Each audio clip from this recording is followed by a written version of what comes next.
Hello students, class 12 के प्यारे बच्चों। इलेक्ट्रिक फील्ड और इलेक्ट्रिक चार्ज सीरीज के इस वीडियो सेकंड में आपका हार्दिक स्वागत है। स्टूडेंट्स, अगर आपने वीडियो फर्स्ट मिस किया है तो उसे ज़रूर देख करके सेकंड पर आइएगा।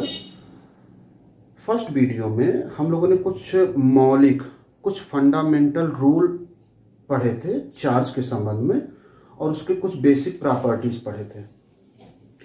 आज हम लोग इस वीडियो में उन प्रॉपर्टीज़ पर और उन लॉ पर कुछ क्वेश्चंस लेने की कोशिश करते हैं और ये समझते हैं कि वो क्वेश्चन कैसे सॉल्व किए जाते हैं।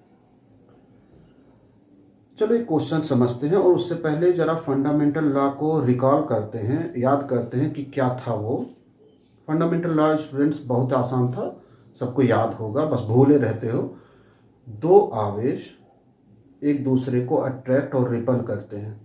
कब अट्रैक्ट और रिपल करते हैं? जब दोनों पर चार्ज एक दूसरे के अपोजिट होते हैं तो एक दूसरे को अट्रैक्ट करते हैं, यानी कि अपोजिट जो चार्जेज होते हैं वो एक दूसरे को अट्रैक्ट करते हैं, उनके बीच में फोर्स ऑफ अट्रैक्शन लगता है। और अगर लाइक चार्जेज होते हैं तो एक दूसरे को रिपल करते हैं। क्या ऐसा हो सकता है कि कोई आवेशित वस्तु हो, कोई चार्ज बॉडी हो, वो अनचार्ज को अपनी ओर आकर्षित कर ले? जरा सोच करके देखो। ऐसा तो नहीं कि गलत है, ये क्वेश्चन है, पूछा गया, एनसीईआरटी के बुक में है, कंपटीशन में भी आया हुआ है, बोर्ड में भी आया हुआ है कि क्या अनचार्ज बॉडी को चार्ज बॉडी अपनी ओर अट्रैक्ट कर सकती है? अच्छा, इस क्वेश्चन के आंसर को बाद में ढूंढेंगे। एक इवेंट को चर्चा करते हैं। हम लोगों ने पढ़ा है कि अगर प्लास्टिक से बने हुए कंघे को सूखे बाल पर रगड़ें तो कागज को अपनी ओर अट्रैक्ट कर लेता है। कागज के हल्के फुल्के टुकड़े जो होते हैं उनको अट्रैक्ट कर लेता है। प्यारे बच्चों, इतना तो हमको पता है कि आप लोगों ने समझ रखा होगा कि जब प्लास्टिक से बने हुए कंघे को बाल पर रगड़े जाते हैं, सूखे बाल पर रगड़ते हैं, तो इस पर इलेक्ट्रोस्टैटिक चार्ज आ जाते हैं, ये आवेशित हो जाता है। चलो, इसमें कोई ऑब्जेक्शन नहीं है। लेकिन कागज़ को तो नहीं रगड़ा गया, कागज़ को नहीं रगड़े हैं तो उस पर चार्ज कहाँ से आया? यानी कि वो अनचार्ज रहा होगा। तो कंघी हो गई आवेशित, चार्ज, इलेक्ट्रीफाइड, और कागज़ का टुकड़ा अनचार्ज, अनावेशित। लाए पास में, कागज़ का टुकड़ा अट्रैक्ट हुआ। क्यों आखिर? यानी कि इस एक्सपेरिमेंट से क्वेश्चन के ऊपर क्वेश्चन नहीं कर सकते हैं कि ये गलत है। ये क्वेश्चन सही है कि जो चार्ज सब्सटेंस है वो अनचार्ज को अट्रैक्ट करता है। अब हमको आपको एक्सप्लेन करना है कि अगर अट्रैक्ट करता है तो क्यों।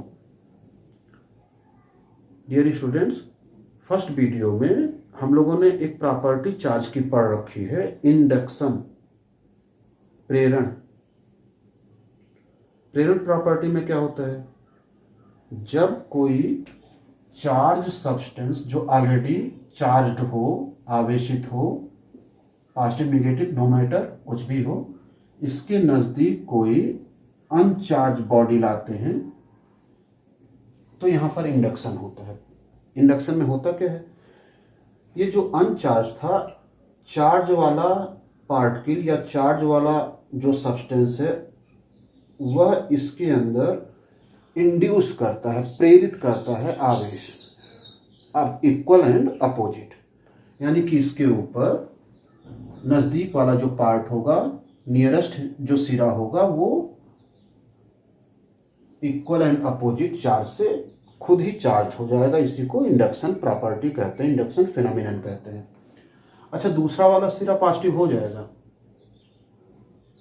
ये फर्स्ट वीडियो में एक्सप्लेन हो चुका है। यह अनावेशित था, अनचार्ज था, लेकिन इंडक्शन के कारण इसके नज़दीक वाला सिरा ये नेगेटिव हो गया। और बाकी तो आप लोग विद्वान हो, ये पॉजिटिव और नेगेटिव हो गया तो दोनों के बीच में फोर्स ऑफ अट्रैक्शन होगा। इसी फोर्स ऑफ अट्रैक्शन के कारण कागज का टुकड़ा जो होता है वो अट्रैक्ट हो जाता है। यानी कि कह सकते हैं कि चार्ज सब्सटेंस अनचार्ज सब्सटेंस को अट्रैक्ट कर सकता है। ठीक, क्वेश्चन नंबर 1। एक और क्वेश्चन लेते हैं। हम लोगों ने पढ़ रखा है कि अपोजिट चार्ज एक दूसरे को अट्रैक्ट करते हैं और लाइक चार्जेज एक दूसरे को रिपेल करते हैं। मान लो थोड़ी देर के लिए ये प्लस प्लस आवेश से चार्ज है और इक्वल साइज का ये भी है, शेप एंड साइज इक्वल है। फंडामेंटल लॉ कहता है कि इन दोनों के बीच में फोर्स ऑफ रिपल्सन होगा।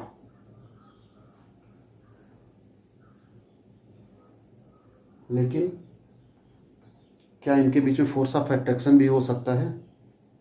यानी क्वेश्चन नंबर 2 ये है कि कब लाइक चार्ज एक दूसरे को अट्रैक्ट करेंगे। ध्यान से सुनना, लाइक चार्ज एक दूसरे को रिपल करते हैं, समान आवेश अगर है तो एक दूसरे को प्रतिकर्षित करेंगे, फोर्स ऑफ रिपल्सन लगेगा, इसमें कोई डाउट नहीं है।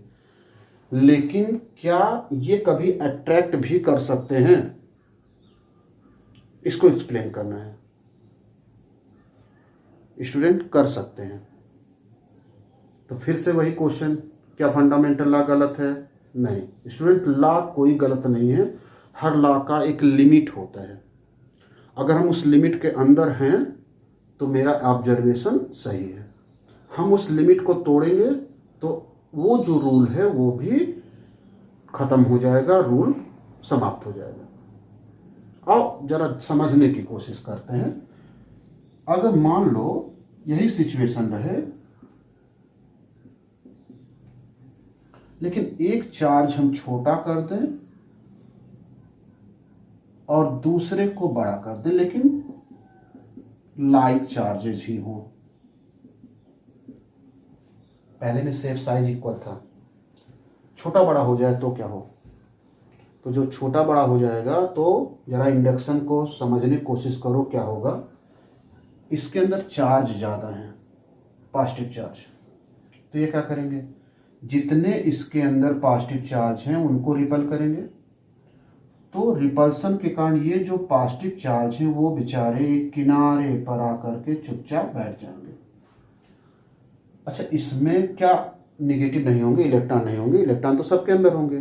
तो ये जो ज़्यादा संख्या में नंबर ऑफ चार्ज पॉजिटिव वाले ज़्यादा हैं, तो ये फ्री इलेक्ट्रॉन जितने होंगे उनको अट्रैक्ट कर लेंगे। अब ये निगेटिव और ये सब पॉजिटिव मिल करके फोर्स ऑफ अट्रैक्शन जनरेट करेंगे। ये बड़ी बॉडी इस छोटे बॉडी को आकर्षित कर लेगी।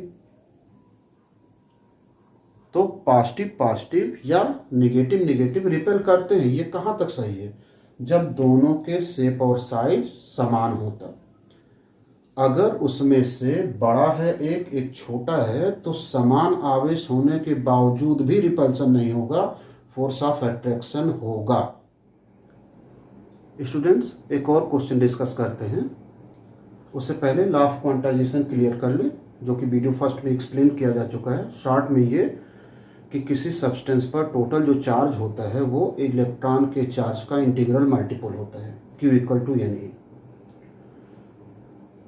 ये जो क्वांटाइजेशन रूल है क्या हमेशा के लिए सही है? नहीं।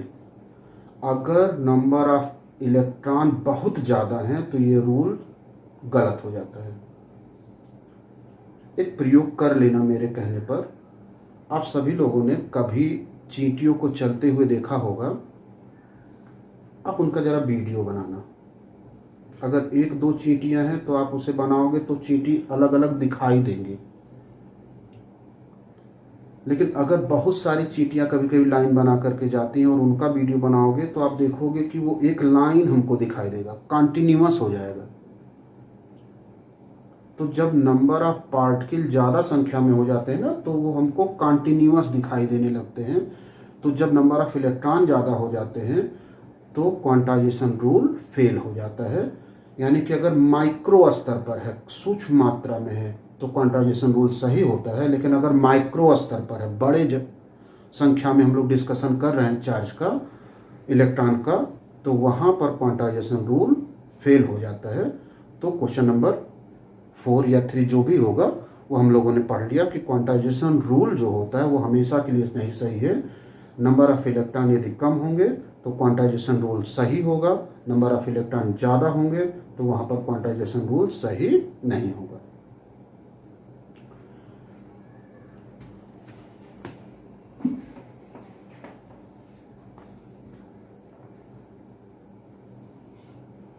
स्टूडेंट एक क्वेश्चन और देखते हैं। ये पूछा गया है कि एक कूलाम चार्ज कितने इलेक्ट्रॉन से मिल करके बना होता है। जो भी रिजल्ट आएगा उसे याद रखिएगा। चार्ज की वैल्यू अगर एक कूलाम है तो उसके अंदर कुल कितने इलेक्ट्रॉन्स होंगे, यानी कि Q equal to 1 coulomb. Number of electron find out करना है। क्वांटाइजेशन फार्मूला है Q equal to n equal to Q by e. 1.6 into 10 to the power -19। 10 point हटाएंगे तो एक जीरो बढ़ जाएगा, पावर ऊपर जाएगा, साइन चेंज हो जाएगा। डिवाइड कर दो 8 से 5 में।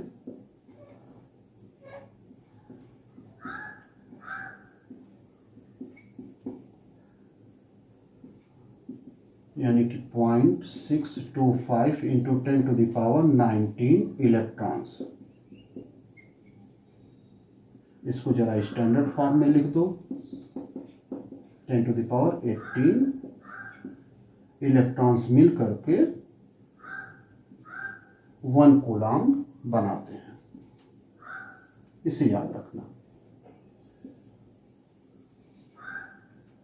एक क्वेश्चन अगर और आपसे कहें कि 8 कूलाम में कुल कितने इलेक्ट्रॉन होते हैं, तो आप कहोगे ये कौन सा महान सा क्वेश्चन है, ये बोर्ड एग्जाम में आया हुआ है 2014 में।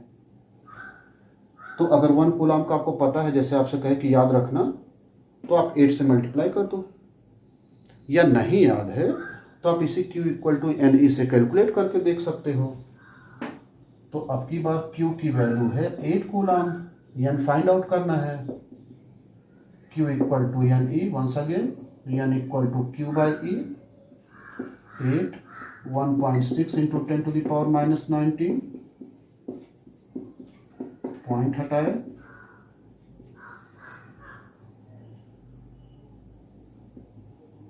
सेक्शन के टेबल में 5 बार कैंसिल हो जाएगा। 5 into 10 to the power 19 electron मिल करके 8 कूलाम चार्ज बना देंगे। आपको अगर ये याद होता तो इसी में गुणा कर देते, मल्टीप्लाई कर देते 8 से। करके देख लो। 6.25 मल्टीप्लाइड बाई 8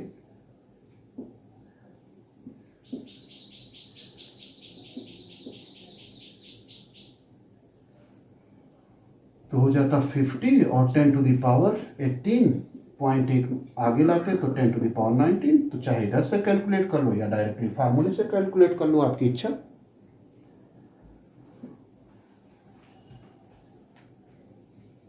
स्टूडेंट कभी कभी इसके बारे में पूछ देता है।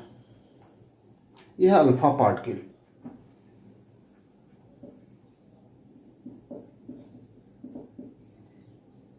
इस अल्फा पार्टिकल्स पर, मान लो अगला क्वेश्चन है, अल्फा पार्टिकल पर कुल कितना और कैसा आवेश होता है। स्टूडेंट आप ये जानते हो कि एटम होता है, एटम में इलेक्ट्रॉन प्रोटॉन न्यूट्रॉन होते हैं। न्यूट्रॉन और प्रोटॉन न्यूक्लियस में होते हैं और इलेक्ट्रॉन उनके चारों ओर सर्कुलर मोशन करता रहता है अलग अलग कक्षाओं में। हीलियम को अगर हम लोग पढ़ें तो ये जो नीचे लिखा होता है ये बताता है एटॉमिक नंबर हीलियम का, या जो भी सिंबल लिखा हो, जो भी एटम हो, और ये है एटॉमिक वेट। जो एटॉमिक नंबर होता है वो बताता है नंबर ऑफ इलेक्ट्रॉन। तो इसके अंदर 2 इलेक्ट्रॉन हैं और नंबर ऑफ प्रोटॉन भी 2 है, चूंकि न्यूट्रल है। न्यूट्रॉन निकलता है एटॉमिक वेट में से। एटॉमिक नंबर को आप माइनस कर दो, 4 में से 2 माइनस कर दो, 2 हो गया। इसका अगर हम स्ट्रक्चर बनाएं एटम का, तो ये न्यूक्लियस हो गया। इसके अंदर 2 प्रोटॉन 2 न्यूट्रॉन होंगे और इलेक्ट्रॉन 2 इसके फर्स्ट सेल में, फर्स्ट ऑर्बिटल में सर्कुलर मोशन करते रहेंगे। किसी भी कारण से अगर इसके दोनों इलेक्ट्रॉन हम लोग निकाल देते हैं तो बचेगा क्या भैया? केवल न्यूक्लियस बचेगा। इस न्यूक्लियस में क्या होगा? केवल प्रोटॉन होगा। न्यूट्रॉन तो न्यूट्रल है, तो प्रोटॉन अगर केवल है तो ये जो रिमेनिंग पार्ट बच रहा है, जिसे अब हम आयन कहेंगे, उसके ऊपर 2 पॉजिटिव चार्ज हो जाएगा। या ऐसा भी कर सकते हो, 2 इलेक्ट्रॉन निकाला है इसलिए इसके ऊपर 2 पॉजिटिव हो जाएगा। अच्छा, दो पॉजिटिव हो गया तो नेचर तो ये जो मिला उसका नेचर मिल गया पॉजिटिव। ये जो रेजिड्यू बच रहा है और शेष हिस्सा बच रहा है इसी को कहते हैं अल्फा पार्टिकल। ये जो अल्फा पार्टिकल है इसका नेचर पॉजिटिव हो गया तो टोटल चार्ज कितना होगा। तो क्वेश्चन अगर है कि अल्फा पर चार्ज कितना होता है तो अल्फा पार्टिकल बनने के लिए कितने इलेक्ट्रॉन का ट्रांसफर हुआ, तो चार्ज की वैल्यू निकाल सकते हैं। Q इक्वल टू यानी कि 1.6 इंटू 10⁻⁻19 से मल्टीप्लाई कर दो 3.2 इंटू 10⁻⁻19 कूलम का पॉजिटिव चार्ज हो जाएगा अल्फा पर।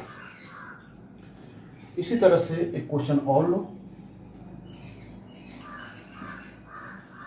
मान लो आयरन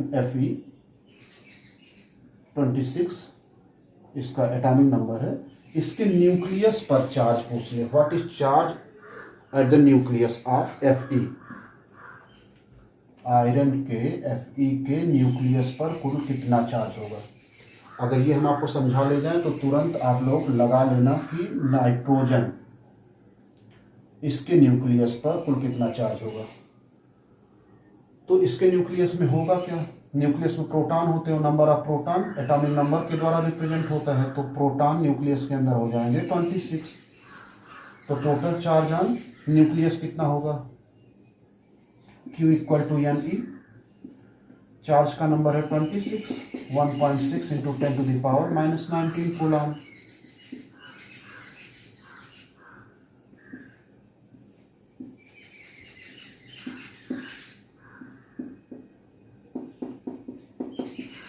इतना हो गया चार्ज की वैल्यू। न्यूक्लियस पॉजिटिव होता है, 0.1 नंबर आगे लेते हैं और तो एक पॉजिटिव हो जाएगा यानी कि 18 कूलम का पॉजिटिव आवेश हो जाएगा आयरन के न्यूक्लियस पर। उसी तरह से नाइट्रोजन का कैलकुलेट कर लेना, ये एग्जाम में आया हुआ है। और एक और क्वेश्चन लेते हैं। Determine total charge on 75 kg of electron. एक हाइपोथेटिकल क्वेश्चन है कि अगर कोई इलेक्ट्रॉन 75 kg का है तो उस पर टोटल चार्ज कितना होगा, वैल्यू ऑफ Q कितना आएगा। 75 किलोग्राम इलेक्ट्रॉन पर कुल आवेश ज्ञात करो। तो पहले पता किया जाए कि नंबर ऑफ इलेक्ट्रॉन कितने हो सकते हैं जो मिल करके 75 kg का इलेक्ट्रॉन एक बड़ा सा इलेक्ट्रॉन बनाएंगे। इसके लिए हमको एक इलेक्ट्रॉन की वैल्यू पता होनी चाहिए। तो मास ऑफ इलेक्ट्रॉन याद रखना, जैसे mass of charge on electron याद रखते हैं वैसे mass of electron equal to 9.1 into 10⁻⁻31 kg होता है, जिसको रफली इजीली हम लोग कैलकुलेशन कर सके ना तो 9.1 की जगह केवल 9 यूज़ करते हैं। वो आप कंपटीशन में भी 9 ही यूज़ करना। तो अगर एक इलेक्ट्रॉन का जो वेट है वो है 9.1 इंटू 10⁻⁻31 kg, तो 75 kg में कुल कितने इलेक्ट्रॉन होंगे ये हम लोग चलो कैलकुलेट करते हैं। कैसे कैलकुलेट करेंगे, 9.1 इंटू 10⁻⁻31 kg मिल करके आपको देंगे कितने इलेक्ट्रॉन, एक इलेक्ट्रॉन। तो अगर 1 kg होता तो यूनिटरी मेथड डिवाइड कर देंगे, हम लोग 9.0 यूज करें यानी कि 9 यूज करें इजीली कैलकुलेशन करने के लिए। तो 9 इंटू 10⁻31 kg में एक इलेक्ट्रॉन, तो 1 kg के लिए इसे डिवाइड कर दो, इतना इलेक्ट्रॉन हो जाएगा। अच्छा, कितना kg मेरे पास है, 75 kg। तो अगर आपको 1 की वैल्यू पता है और मेनी की वैल्यू निकालनी है तो मल्टीप्लाई कर देंगे। एक पेन की कीमत 10 रुपये है तो 10 पेन की कीमत 10 × 10 हो जाता है। तो अगर एक की पता है तो मेनी का निकालना है तो 75 से मल्टीप्लाई कर तो इतना इलेक्ट्रॉन हो जाएगा। 10⁻31 ऊपर ले जाओगे साइन चेंज हो जाएगा, यानी कि नंबर ऑफ इलेक्ट्रॉन हो जाएगा वो 75 × 75 इंटू 9 10⁻31।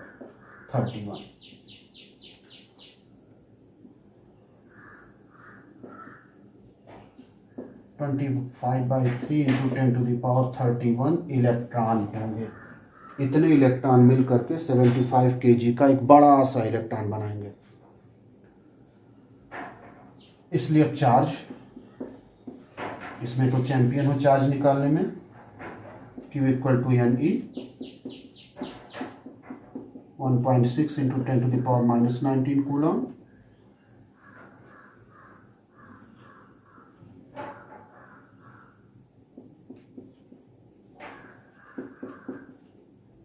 (31 प्लस और 19 माइनस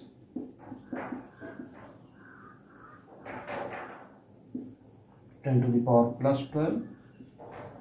40 में आप 3 से डिवाइड कर दो,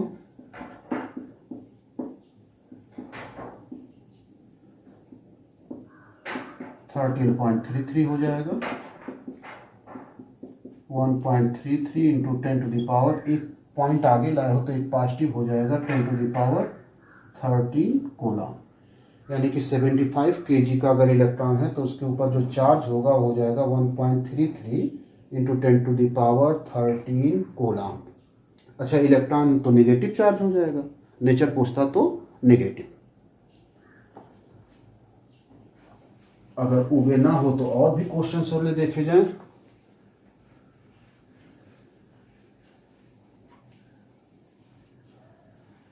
कभी कभी आपको पूछ सकता है या पूछता है कि जो क्वांटाइजेशन रूल था उसको किसने प्रूफ किया, एक्सपेरिमेंटली किसने प्रूफ किया।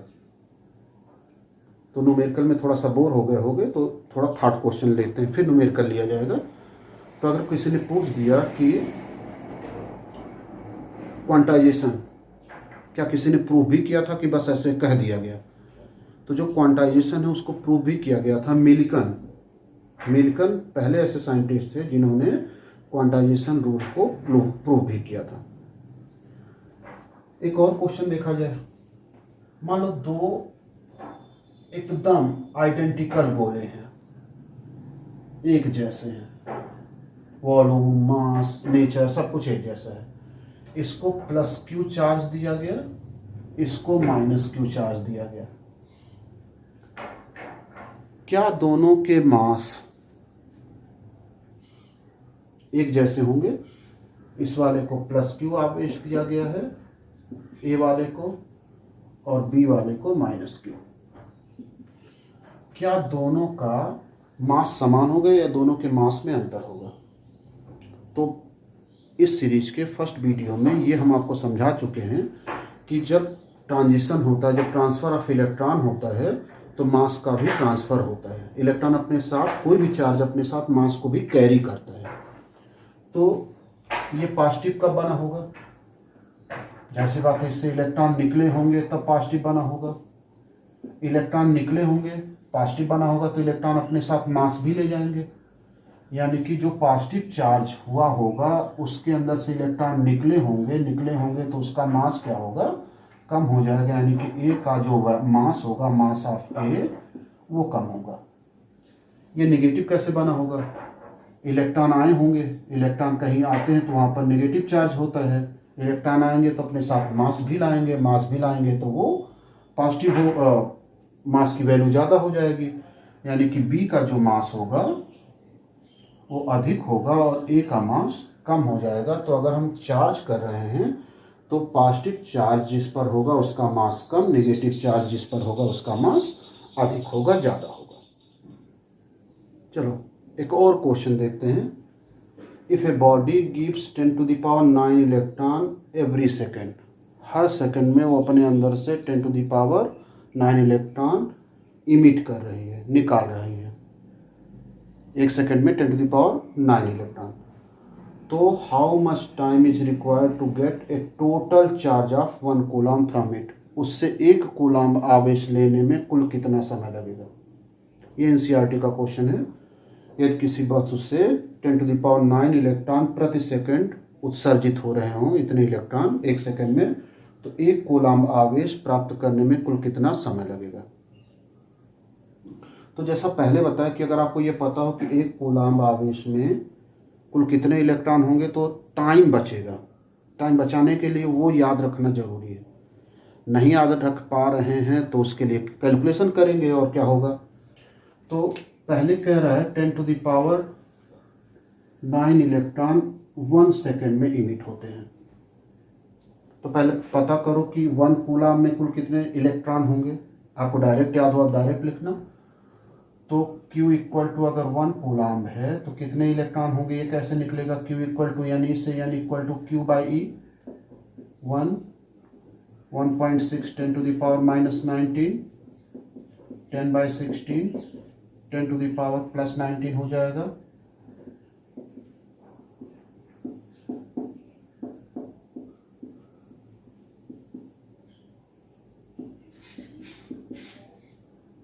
.625 into 10 to the power 19 electron, यानी कि 6.25 10 टू द पावर 18 इलेक्ट्रॉन एक कूलाम में होते हैं। अगर आप याद रखते तो ये समय बच गया होता है। हमको इतने इलेक्ट्रॉन चाहिए तब 1 कूलाम बनेगा। अब इतने इलेक्ट्रॉन को निकालने के लिए यानी कि प्राप्त करने के लिए टाइम कितना लगेगा। 10 टू द पावर 9 इलेक्ट्रॉन को प्राप्त करने के लिए कुल टाइम कितना लग रहा है, 1 सेकेंड। ये क्वेश्चन में दिया हुआ है, इतने इलेक्ट्रॉन निकालने में 1 सेकेंड। अच्छा, अगर केवल 1 इलेक्ट्रॉन निकालना हो तो for 1 electron time taken divide कर दो, इतना सेकेंड लगेगा। कितने इलेक्ट्रॉन आपको निकालने हैं जिससे 1 कूलाम बन जाए, इतना नंबर ऑफ इलेक्ट्रॉन इमिट कराने के लिए मल्टीप्लाई कर लो।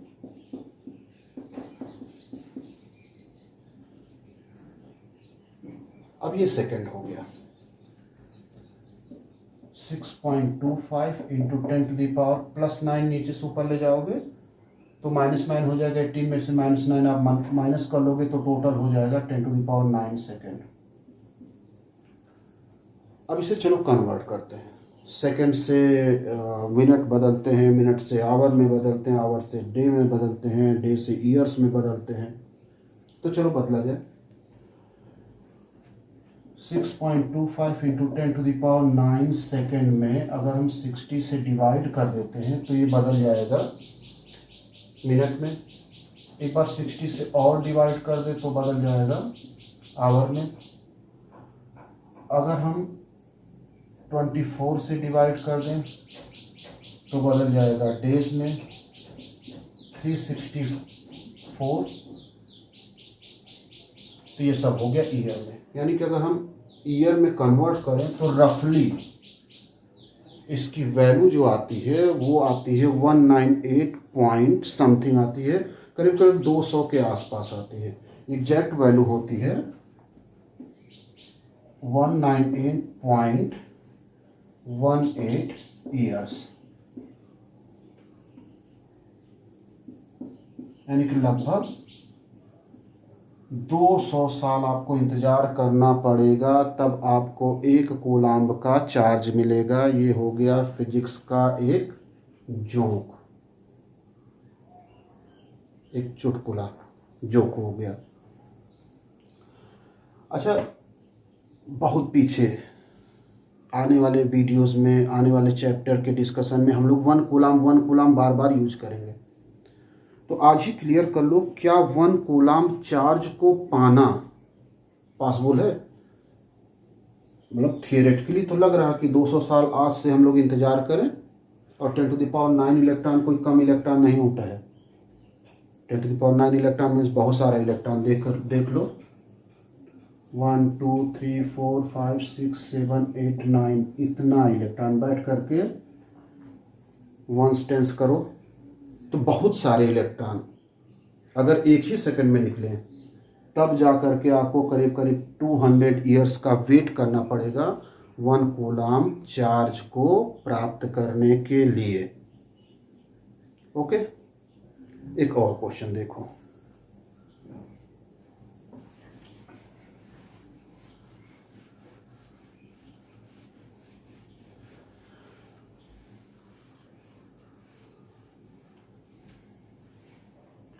कभी कभी आपसे पूछ लेता है कि जो चार्ज का यूनिट होता है कूलाम्ब, सबको पता है एमकेएस मेथड में चार्ज का क्या कोई बड़ा यूनिट भी होता है। तो चार्ज का जो सबसे बड़ा यूनिट होता है वो फैरेड होता है, याद रख लेना। ये सबसे बड़ा यूनिट होता है फैरेड। और 1 फैरेड इक्वल टू होता है 96500 कूलम। ये चार्ज का सबसे बड़ा यूनिट। तो जब सबसे बड़ा यूनिट होगा तो सबसे छोटा यूनिट भी होगा। तो चार्ज का जो सबसे छोटा यूनिट होता है उसे हम लोग कहते हैं फ्रैंकलिन।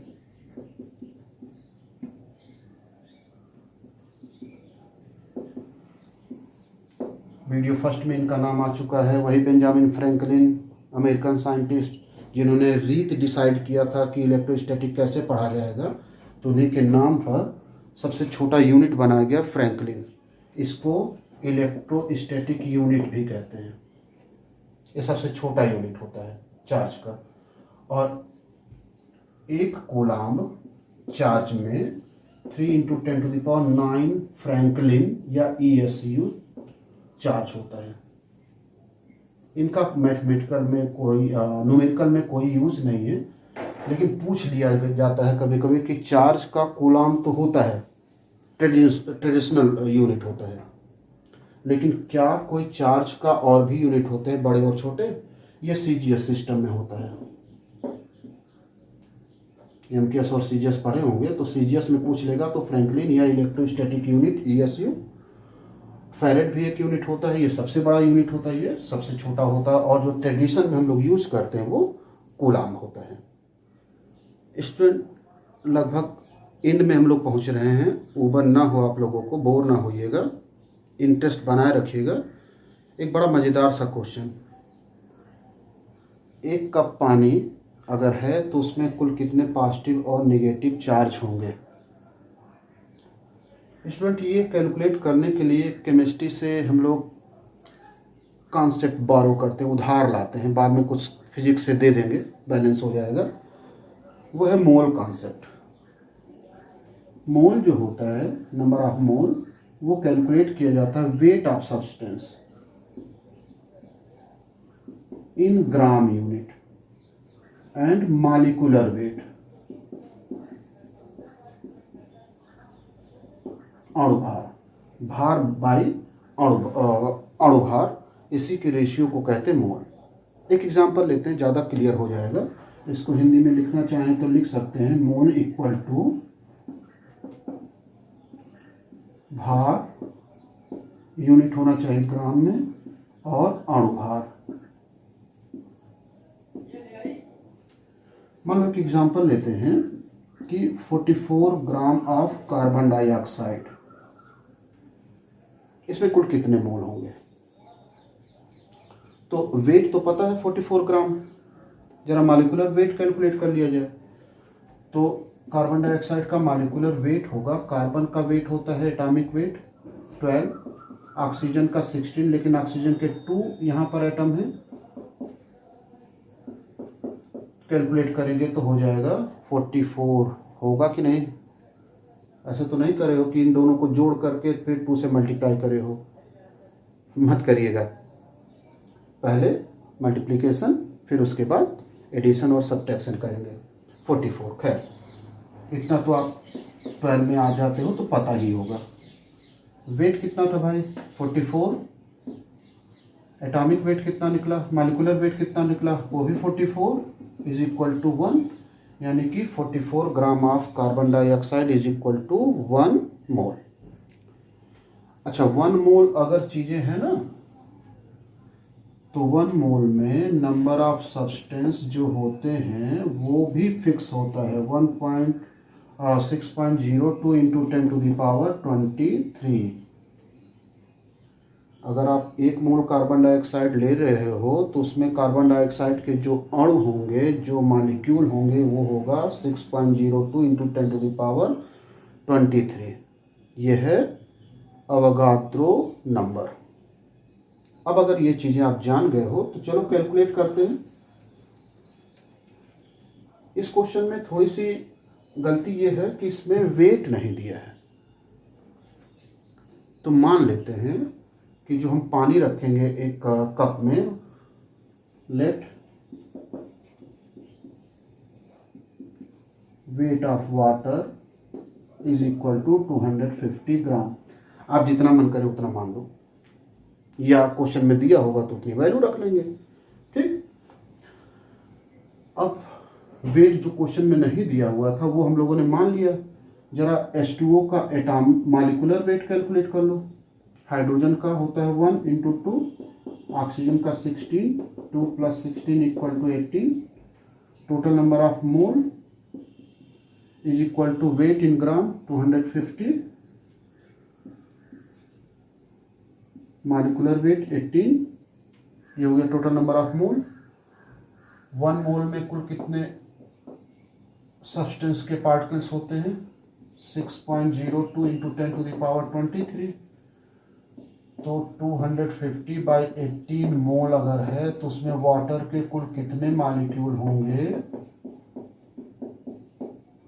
250/18 से मल्टीप्लाई कर दें तो ये हो गया total number of molecule of water.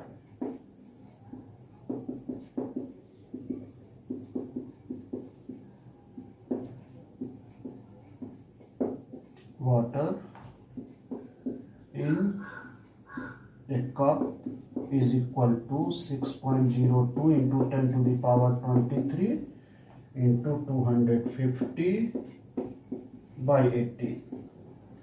Calculate करेंगे तो मिलेगा 8.36 × 10⁻24। इतने मॉलिक्यूल H2O के एक कप के अंदर होंगे। अब एक H2O में कुल कितने पॉजिटिव या कुल कितने नेगेटिव होते हैं? चार्ज। तो एक H2O में टोटल नंबर ऑफ इलेक्ट्रॉन होते हैं, number of electron in H2O, in 1 H2O। Hydrogen भैया 1 होता है, 2 है तो 2 से मल्टीप्लाई कर देंगे। ऑक्सीजन का एटॉमिक नंबर होता है 8, तो 8 + 2 10। एक अणु अगर होगा H2O का तो उसमें 10 इलेक्ट्रॉन होंगे, तो 10 पॉजिटिव भी होगा, 10 प्रोटॉन भी होंगे। इसलिए हम लोग ने इलेक्ट्रॉन निकाल लेंगे तो वही वैल्यू प्रोटॉन की भी होगी, टेंशन ना करिएगा। लेकिन मेरे पास एक मॉलिक्यूल नहीं है, टोटल नंबर ऑफ मॉलिक्यूल ये है, तो number of electron in 1 cup is equal to 8.36 × 10⁻24 × 10, 8.36 × 10⁻25। इतना इलेक्ट्रॉन हो जाएगा, तो इतना ही उसके अंदर प्रोटॉन भी होगा, पॉजिटिव भी होगा। अच्छा, चार्ज अगर आपको पूछना हो तो एक आंसर तो हो गया कि नंबर अगर पूछा गया नेगेटिव और पॉजिटिव का तो इतना नेगेटिव होगा और इतना ही पॉजिटिव होगा, और चार्ज हो जाएगा Q = Ne। n हो गया 8.36 × 10⁻25, 1.6 × 10⁻−19। मल्टीप्लाई कर लेंगे तो आ जाएगा 1.33 × 10⁻7 कूलम। तो 1 कप अगर पानी लें और उसका वजन 250 ग्राम का हो तो उसमें 8.36 × 10⁻25 पॉजिटिव चार्ज होंगे और इतना ही नेगेटिव चार्ज होंगे, और उस चार्ज की वैल्यू होगी 1.33 × 10⁻7 कूलम। अब से यही क्वेश्चन रहेगा, लेकिन वहां पर वेट दिया हुआ है। क्वेश्चन है कि अगर 100 ग्राम हो तो, यहां क्वेश्चन लिख दे रहे हैं, ट्राई करिएगा। एक कप में अगर 100 ग्राम पानी हो तो उसमें कुल कितने पॉजिटिव और नेगेटिव चार्ज होंगे? How much positive and negative charge in 100 gram water. ठीक, कैलकुलेट करके जरा इसको चेक करिएगा कितना आएगा, और अगर हो सके तो बताने की भी कोशिश करिएगा।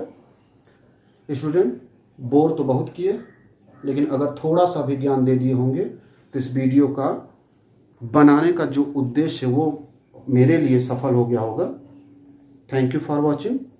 नेक्स्ट वीडियो में आपको कूलॉम्स लॉ पढ़ाएंगे, तो उस वीडियो का इंतज़ार करिएगा। तब तक के लिए थैंक यू। प्रसन्न रहें।